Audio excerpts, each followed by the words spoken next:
आपकी मैं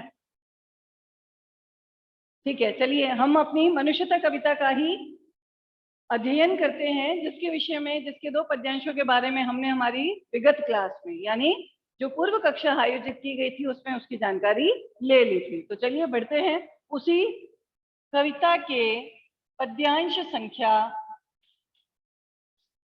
3 की तरफ। ठीक है, अब पद्यांश संख्या 3 को अध्ययन करने से पूर्व मैं आपको कुछ छोटी छोटी जो इतिहास प्रसिद्ध कहानियां जो हैं या फिर पौराणिक कथाएं जो हैं उनका भी ज्ञान करवाना चाहूंगी। आपने सुन रखा है कि एक वृतासुर नाम का राक्षस था जिसका आतंक इस धरती पर बहुत था, और उसके आतंक से सारे यानी समस्त तीनों लोग बहुत ज्यादा आतंकित थे। और उनको जो है वृतासुर का नाश करने के लिए उपाय जो खोजा गया वो था कि किसी पुण्यात्मा पुरुष की शरीर की हड्डियों से एक अस्त्र बनाया जाएगा, वो था वज्रास्त्र। ठीक है, उसी वज्रास्त्र से यानी उसी वज्र से किसका नाश होगा? वृतासुर का। अब वो पुण्य आत्मा पुरुष कौन है जो अपनी हड्डियों का दान दे सके? इसी तरह से अतिथि देवो भव, इस तरह की जो सांस्कृतिक मूल्य है उस भावना को हम सभी भारतीय धारण करते हैं। तो एक राजा जिनका नाम लिया जाता है कि उन राजा ने स्वयं इतना अकाल था कि खाने की कमी हो गई, और खुद भी भूखे होने के बावजूद भी हाथ में लिया हुआ भोजन का थाल जो था वो परोपकार के लिए दूसरों को दान कर दिया। आपने एक राजा शिवी की कहानी सुन रखी होगी छोटी कक्षाओं में, जिनके विषय में कहा जाता है कि उनके द्वारा जो दरबार आयोजित किया गया था उस दरबार में एक विवाद आया कि एक कबूतर के प्राण संकट में थे और एक बाज जो है उस कबूतर को अपना आहार बनाना चाहता था। लेकिन जब वो शिवी के दरबार में उपस्थित हुआ तो वो अपने प्राणों की याचना करने लगा। कौन? कबूतर। और कबूतर को जीवन दान दिया महाराज शिवी ने। तो अब बाज कहता, प्रकृति का नियम है कि जो बड़े प्राणी हैं वो छोटे प्राणियों का शिकार करके अपनी उदर पूर्ति करते हैं, यदि आप इसको जीवन दान दे रही हो तो मैं भूखा रह जाऊंगा। तो महाराज शिवी ने कबूतर का पूरा वजन तुलवाया और उसके बराबर के वजन का मांस जो है अपने शरीर की जांग में से काट कर दे दिया।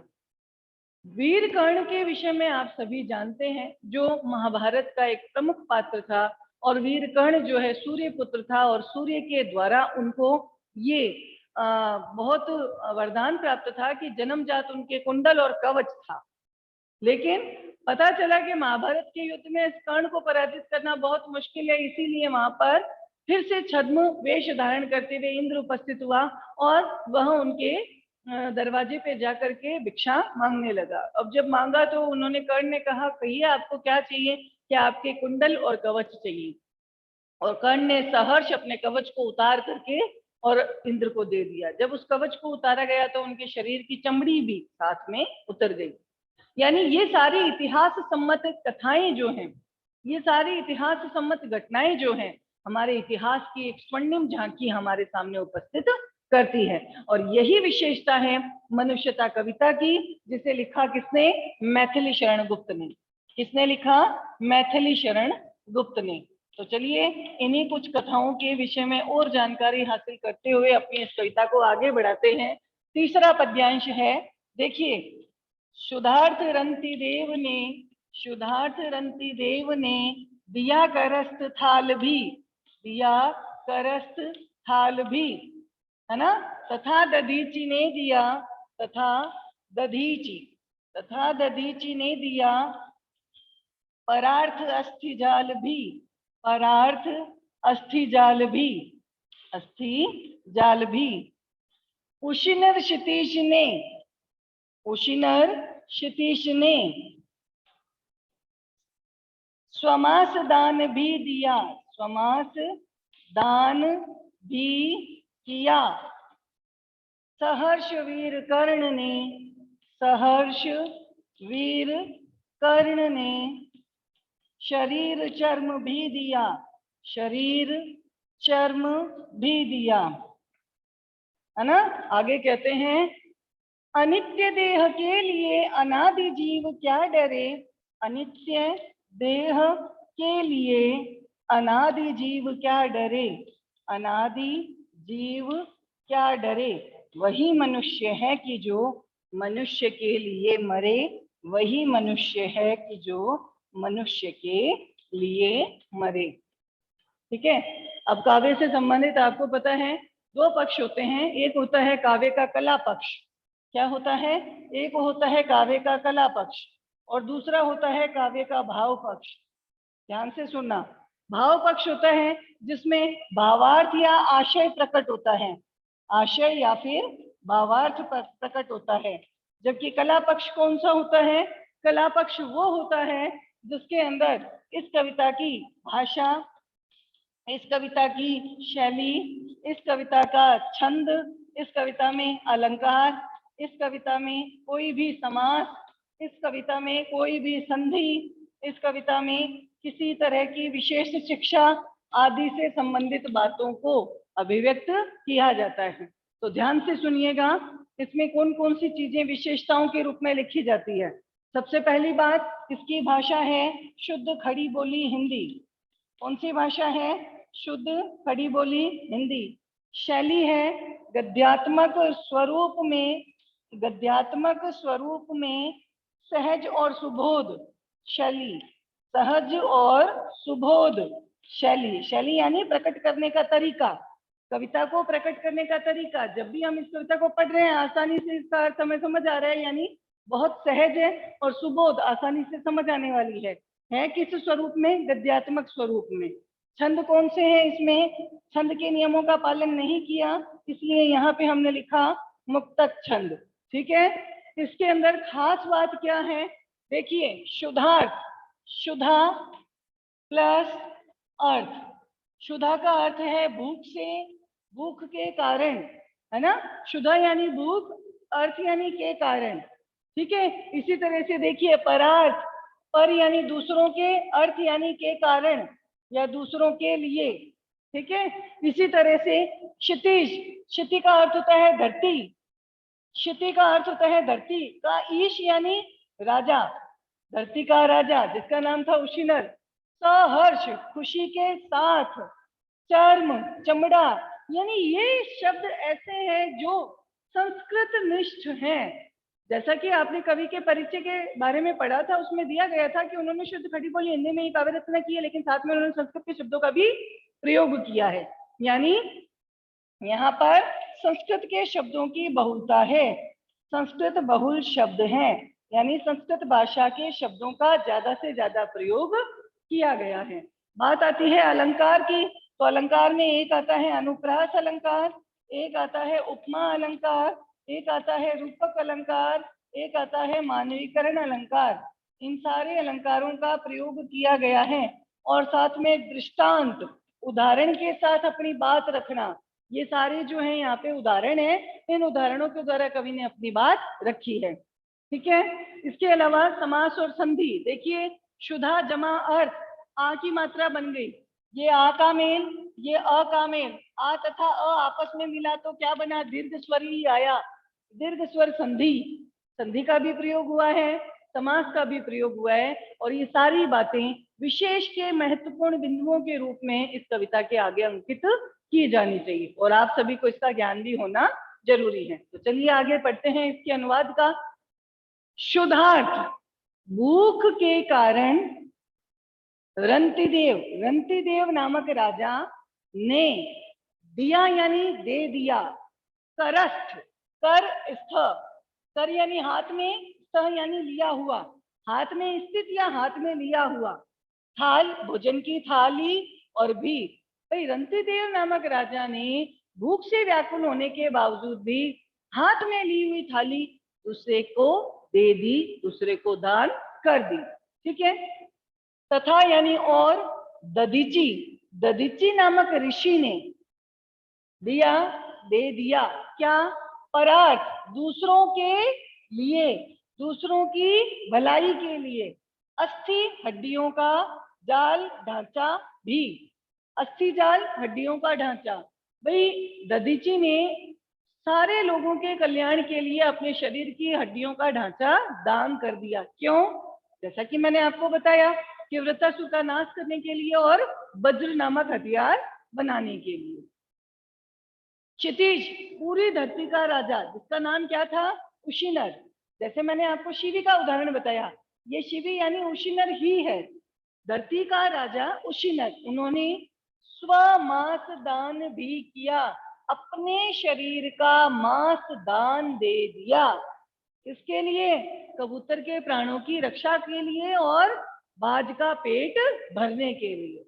तथा सहर्ष वीर कर्ण ने, खुशी के साथ बहुत वीर और साहसी कर्ण ने शरीर चर्म भी दिया, अपने शरीर की सारी चमड़ी जो है उस कवच के साथ उतार कर इंद्र को दे दी। ये थे परोपकार के ऐसे ऐसे उदाहरण जो हमें भी परोपकार की शिक्षा देते हैं। आगे देखिए, अनित्य। नित्य यानी हमेशा, अ यानी नहीं रहने वाली, यानी जो हमेशा नहीं रहती उसको क्या बोलते हैं? नश्वर। नश्वर क्या है? देह यानी शरीर। हमारा शरीर कैसा है? नश्वर है, नष्ट होने वाला है। इस नष्ट होने वाले शरीर के लिए अनादि, अनादि, आदि यानी जिसका प्रारंभ भी नहीं होता और जिसका अंत भी नहीं होता, जीव यानी प्राण, जिसे आत्मा कहते हैं, है ना, कि अनादि जीव क्या डरे, यानी जिसका प्रारंभ और अंत नहीं होता, ऐसे प्राणों के लिए, ऐसी आत्मा के लिए अनित्य देह, नश्वर शरीर हेतु किसी व्यक्ति को भी डरने की आवश्यकता नहीं है। भाई लोग ये डरते हैं, अरे बूढ़े हो रहे हैं, अब शरीर का नाश हो जाएगा, शरीर का नाश हो जाएगा तो हम जो है हमारी खूबसूरती खो बैठेंगे या हम मृत्यु का ग्रास बन जाएंगे, इसके लिए हमें डरने की आवश्यकता नहीं है। क्यों? क्योंकि हमारी आत्मा जो है वो कभी मरती नहीं है। आत्मा जिसका ना तो कभी अंत होता है ना कभी प्रारंभ होता है, ऐसी आत्मा को इस नश्वर शरीर के लिए डरने की आवश्यकता नहीं है। अनादि आत्मा को, यानी ऐसी आत्मा जिसका कभी आरंभ भी नहीं होता और जिसका कभी अंत भी नहीं होता, ऐसी आत्मा को इस नश्वर शरीर के लिए डरने की आवश्यकता नहीं है। और वही सच्चा मनुष्य है, वही मनुष्य है कि जो मनुष्य के लिए मरे। सच्चे अर्थों में मानव वही है जो दूसरे मनुष्यों के कल्याण के लिए अपने प्राणों का भी परित्याग कर देता है। तो आप लोगों को ये पद्यांश जो है अच्छे से समझ आया होगा। एक बारी दोबारा से रिवीजन कीजिए। देखिए, क्षुधार्त रंति देव ने दिया करस्त थाल भी, भूख से व्याकुल रंति देव नामक राजा ने अपने हाथों का भोजन का थाल दूसरों को दान दे दिया। तथा दधीची ने दिया परार्थ अस्थि जाल भी, और दधीची नामक ऋषि ने दूसरों के कल्याण के लिए अपने शरीर की हड्डियों का ढांचा दान कर दिया। उशिनर क्षितीश ने स्वमांस दान भी किया। भाई पूरी धरती का एकमात्र राजा उशिनर, उन्होंने भी कबूतर के जीवन के कल्याण के लिए अपने शरीर का मांस दान दे दिया। तथा सहर्ष वीर कर्ण ने शरीर चर्म भी दिया, और खुशी खुशी साहसी कर्ण ने अपने शरीर का चमड़ा दान दे दिया। किसको? भगवान इंद्र को। इसीलिए कवि कहते हैं, क्या कहते हैं?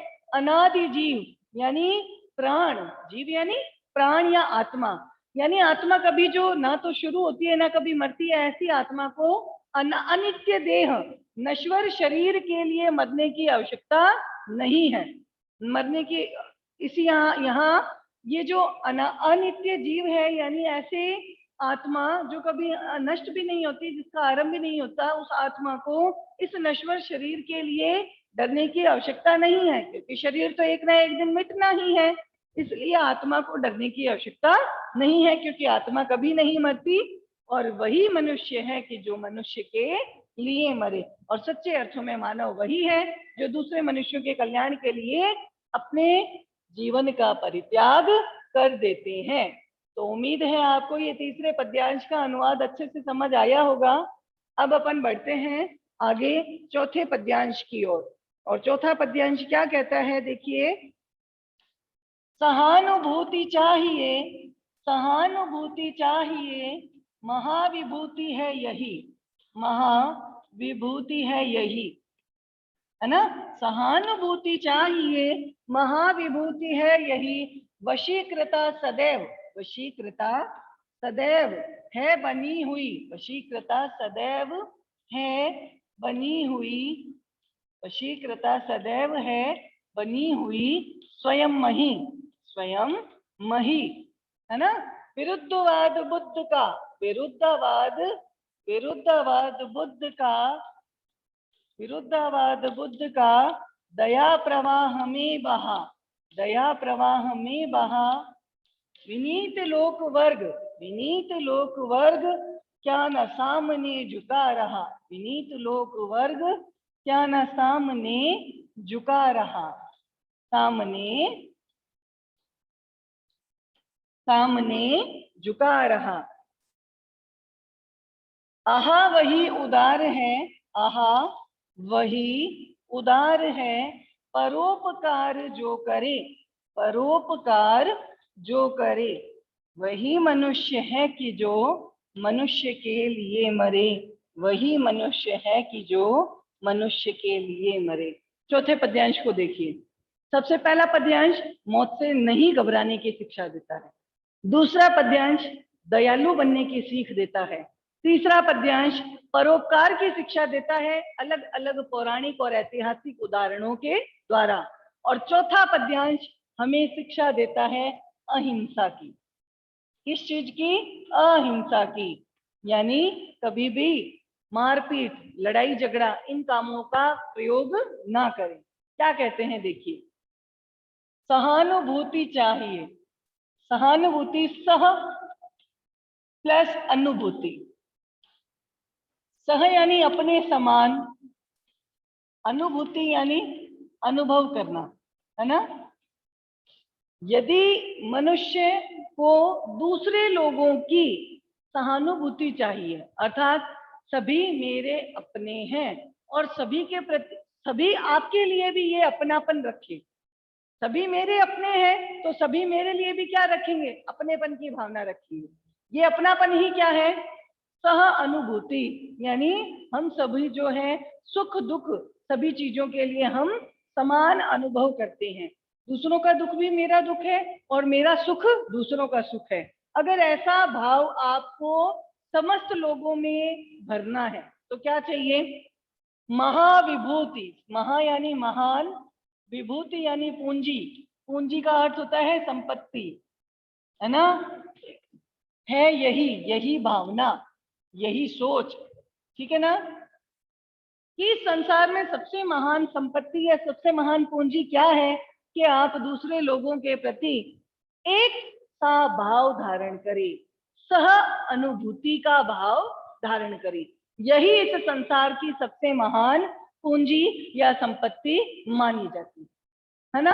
आज कोई व्यक्ति जो है वो दूसरों की भलाई के लिए सोचता है। अगर उस व्यक्ति पर कोई मुसीबत आएगी तो सारे लोग जिसकी उसने भलाई की है वो सारे लोग उसी का क्या करेंगे? पक्ष लेंगे और उसकी मदद करेंगे। क्यों? क्योंकि उन लोगों को पता है कि इस व्यक्ति ने हमारे सुख दुख में भी पूरी साझेदारी निभाई, तो उसके सुख दुख में भी पूरी साझेदारी हम भी निभाएंगे। यही भावना क्या है? सह अनुभूति, एक समान अनुभूति अनुभव करना, ठीक है। तो इस संसार में सबसे महान पूंजी या संपत्ति क्या है? धन दौलत नहीं है, बल्कि आप दूसरों की सहानुभूति प्राप्त कर लो, यही सबसे बड़ी महान पूंजी मानी जाती है, ठीक है।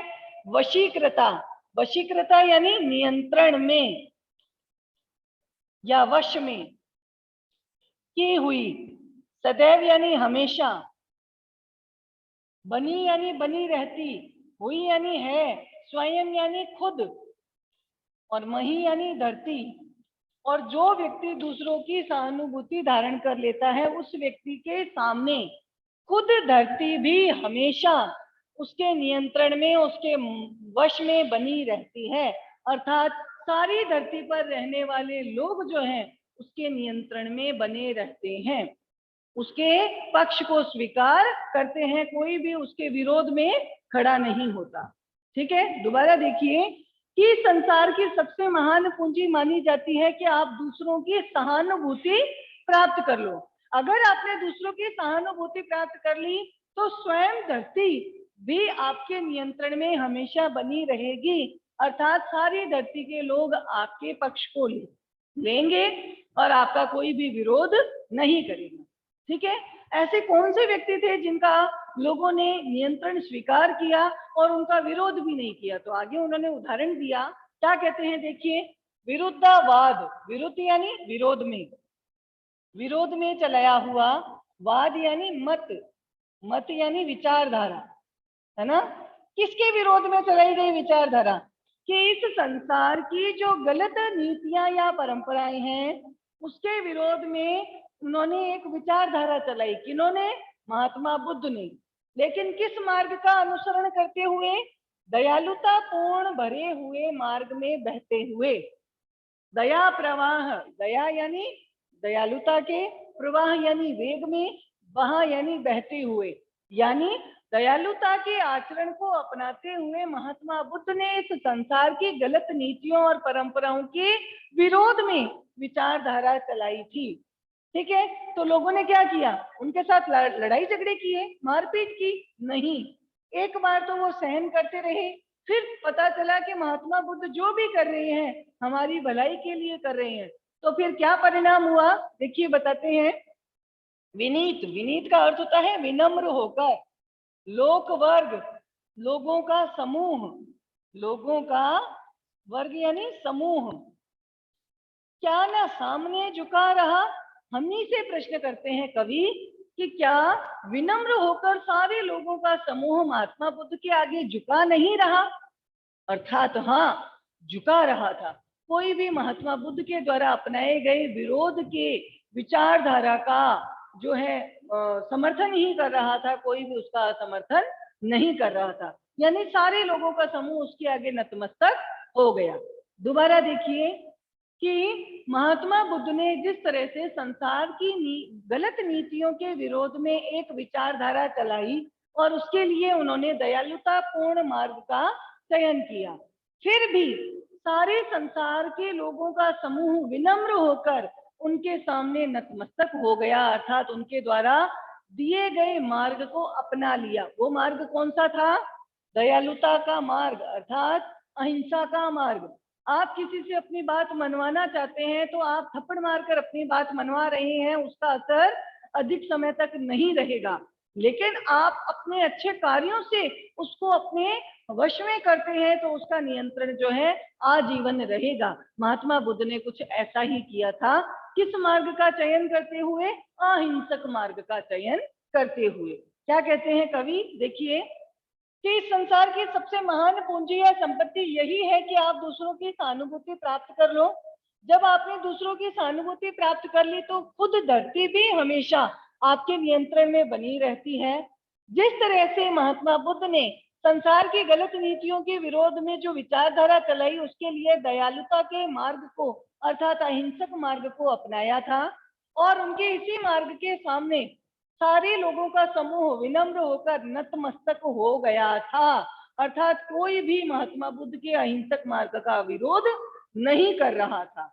आगे की पंक्ति में कहते हैं आहा यानी अरे, वही उदार है, वही मानव दयालु है, परोपकार जो करे, जो मनुष्य पर उपकार दूसरों की भलाई करता है वही सच्चे अर्थों में दयालु माना जाता है। वही मनुष्य है कि जो मनुष्य के लिए मरे, और सच्चे अर्थों में मानव वही है जो दूसरों के कल्याण के लिए अपना सर्वस्व न्योछावर कर देता है। ठीक है, सहानुभूति चाहिए, महाविभूति है यही। इस संसार की सबसे महान पूंजी है, आप दूसरों की सहानुभूति प्राप्त कर लो। वशीकृता सदैव है बनी हुई स्वयं वही, और ऐसे व्यक्ति के नियंत्रण में खुद धरती भी हमेशा बनी रहती है। यानी सारी धरती के लोग उसके नियंत्रण को स्वीकार कर लेते हैं। कैसे? उदाहरण दिया, विरुद्धवाद बुद्ध का दया प्रवाह में बहा। जिस तरह से महात्मा बुद्ध ने संसार की गलत नीतियों के विरोध में जो विचारधारा चलाई उसके लिए दयापूर्ण अर्थात अहिंसक मार्ग को चुना। ठीक है, विनीत लोक वर्ग क्या न सामने झुका रहा, अर्थात विनम्र होकर सारे लोगों का समूह उनके इस मार्ग के आगे नतमस्तक हो गए। आहा, वही उदार है, इस संसार में सच्चा दयालु वही है, परोपकार जो करे, जो दूसरों की भलाई के कार्य करता है। वही मनुष्य है कि जो मनुष्य के लिए मरे। सच्चे अर्थों में मानव वही है जो पर कल्याण के लिए अपना सर्वस्व न्योछावर कर देता है।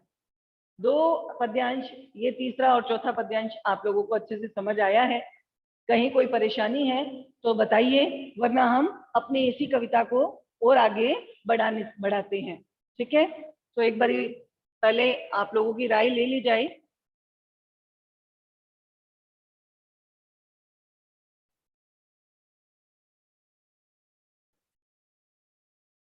हाँ जी बेटा, सभी को समझ आ रहा है? एक बार रेज हैंड करते हुए सूचित करें कि यहाँ तक की कविता आप सभी को अच्छे से समझ आ गई, कहीं कोई दिक्कत नहीं है? आगे बढ़ना चाहिए। फिर तीसरे पद्यांश को ले लें हम, इसके आगे वाले को। बहुत अच्छा पद्यांश है। रहो न भूल के कभी मदंद तुच्छ वित्त में, सनाथ जान आपको करो न गर्व चित्त में। अनाथ कौन है यहाँ? त्रिलोकनाथ साथ है, दयालु दीन बंधु के बड़े विशाल हाथ हैं। अतीव भाग्यहीन है, अधीर भाव जो करे, वही मनुष्य है कि जो मनुष्य के लिए मरे, वही मनुष्य है कि जो। शुरुआत करते हैं वापस। इन पंक्तियों को मैं यहाँ पे लिख देती हूँ। अगला जो पद्यांश है उसको यहाँ पे मेंशन किया जा रहा है आप लोगों के लिए। देखिए बेटा, इस सारी कविता को यहाँ ब्लैक बोर्ड पे लिखने के पीछे कारण क्या है? अब आप लोगों को पता चला है कि वास्तव में ये कविता बहुत बड़ी है और इस कविता को करना और समझना भी बहुत जरूरी है। अब पहली बात है कि हर एक पद्यांश एक सीख देता है ना? तो ये पद्यांश क्या सीख देता है? ये पद्यांश हमें सीख देता है अहम, यानी घमंड न करना, अहम ना करना। क्या कहते हैं देखो, रहो न भूल के कभी, रहो न भूल के कभी, मदांध तुच्छ वित्त में, मदांध तुच्छ वित्त में, सनाथ जान आपको, सनाथ जान आपको, करो न गर्व चित्त में, करो न गर्व चित्त में। अनाथ कौन है यहाँ? अनाथ कौन है यहाँ? क्यों भाई? क्योंकि त्रिलोकनाथ साथ हैं, त्रिलोकनाथ साथ हैं, दयालु दीन बंधु के, दयालु दीन बंधु के बड़े विशाल हाथ हैं, बड़े विशाल हाथ हैं, बड़े विशाल हाथ हैं। अतीव भाग्यहीन है, अतीव भाग्यहीन है, अधीर भाव जो करे, अधीर भाव जो करे, वही मनुष्य है कि जो मनुष्य के लिए मरे, वही मनुष्य है कि जो मनुष्य के लिए मरे। ठीक है, ये काव्य की पंक्तियां आप लोगों के समक्ष उपस्थित की गई है। ध्यान से सुनिएगा और समझिएगा। क्या कहते हैं भाई? घमंड मत करो। किसी को पैसे का घमंड है, किसी को शारीरिक ताकत का घमंड है, किसी को अपने परिवार की शक्ति का घमंड है, किसी को अपनी राजनीतिक अप्रोच का बहुत अभिमान है। घमंड किसी चीज का भी मत करो। क्यों? क्योंकि पैसा भी आपके पास हमेशा नहीं रहने वाला, शरीर भी आपके साथ हमेशा नहीं जाने वाला, है ना? जिन पारिवारिक जनों पर आप घमंड कर रहे हैं वो भी एक ना एक दिन समय आने पर मृत्यु का ग्रास बन जाएंगे, और जिस राजनीतिक पद का आप अभिमान कर रहे हैं वो भी एक निश्चित समय के लिए है, वो भी आपसे छीन लिया जाएगा, है ना? क्या कहते हैं देखिए, रहो ना भूल के कभी, के कभी भी गलती से भी मत रहो। किसमें? मदांध, मद में अंधे होकर, ठीक है ना? नशे में अंधे होकर। किसके नशे में? तुच्छ, थोड़े से, वित्त, धन में, थोड़े से भी धन में। तुच्छ यानी जिसे थोड़ा या निकृष्ट कहते हैं, निम्न। वित्त यानी धन। मद यानी नशे में अंधे होकर। किसके नशे में अंधे होकर? थोड़े से धन के नशे में अंधे होकर कभी भी गलती से भी मत रहो, है ना? थोड़े से धन के अभिमान में गलती से भी नशे में अंधे मत बनो, थोड़े से धन के नशे में अंधे मत बनो। अर्थात भूल से भी अपने धन का अहंकार मत करो। ठीक है। दूसरा क्या कहते हैं, सनाथ जान आपको, अपने आप को, भाई सभी मेरे साथ हैं, सारे पारिवारिक जन मेरे साथ हैं, ऐसा अपने विषय में हमेशा मत रखो दिमाग में ये बात कि सभी हमेशा मेरे साथ हैं। करो ना गर्व चित्त में, ऐसी सोच अपने मन में ला करके गर्व यानी अहंकार मत करो। भाई सभी पारिवारिक जन हमेशा मेरे साथ हैं, ऐसी सोच ला करके अपने दिमाग में कभी भी अहंकार मत करो। पहला किस चीज का, कि निम्न धन के अभिमान में आकर उसके नशे में अंधे होकर के कभी भी अहंकार मत करो। और सभी पारिवारिक जन मेरे अपने हैं, कभी मेरे से अलग नहीं होने वाले, ऐसा ख्याल दिमाग में ला करके अहंकार मत करो। क्यों? क्योंकि धन भी एक ना एक दिन खत्म हो जाता है, और जिन लोगों पर आप अहंकार कर रहे हो वो भी एक ना एक दिन संसार से चले जाएंगे। ठीक है। इस संसार में अनाथ कौन है? यहाँ यार, अर्थात इस संसार में अनाथ यानी जिसका कोई भी नहीं, ऐसा कौन है जिसका कोई भी नहीं? ऐसा कोई भी नहीं है। अनाथ तो इस संसार में कोई भी नहीं है। क्यों? क्योंकि क्या कहते हैं, जिसका कोई नहीं उसका तो खुदा है यारो। बिल्कुल सही है। त्रिलोकनाथ, तीनों लोकों का स्वामी हमेशा उस व्यक्ति के साथ है। अर्थात तीनों लोकों का, आकाश पाताल और धरती, तीनों लोकों का जो स्वामी है अर्थात ईश्वर है, वो हमेशा ऐसे व्यक्ति के साथ रहते हैं। इसीलिए उसे हम अनाथ तो कह ही नहीं सकते।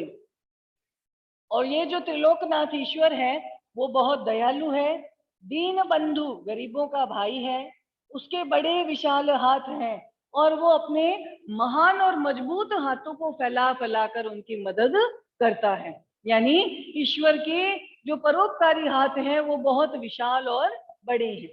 ईश्वर खुद दयालु है, दीन बंधु अर्थात गरीबों का भाई है, गरीबों की सहायता करने वाला है, और उसकी जो परोपकारी हाथ है वो बहुत बड़े और विशाल है। ठीक है। अतीव यानी सबसे ज्यादा, भाग्यहीन दुर्भाग्यशाली है वह व्यक्ति है। अतीव यानी सबसे ज्यादा, दुर्भाग्यशाली वही व्यक्ति है। कौन? अधीर भाव जो करे, जो मनुष्य अधीर अधैर्य का भाव हमेशा मन में धारण रखता है, धैर्य रहित रहता है, हमेशा गिड़गिड़ाता रहता है, हमेशा रोता रहता है, वही व्यक्ति इस संसार में सबसे ज्यादा दुर्भाग्यशाली माना गया है।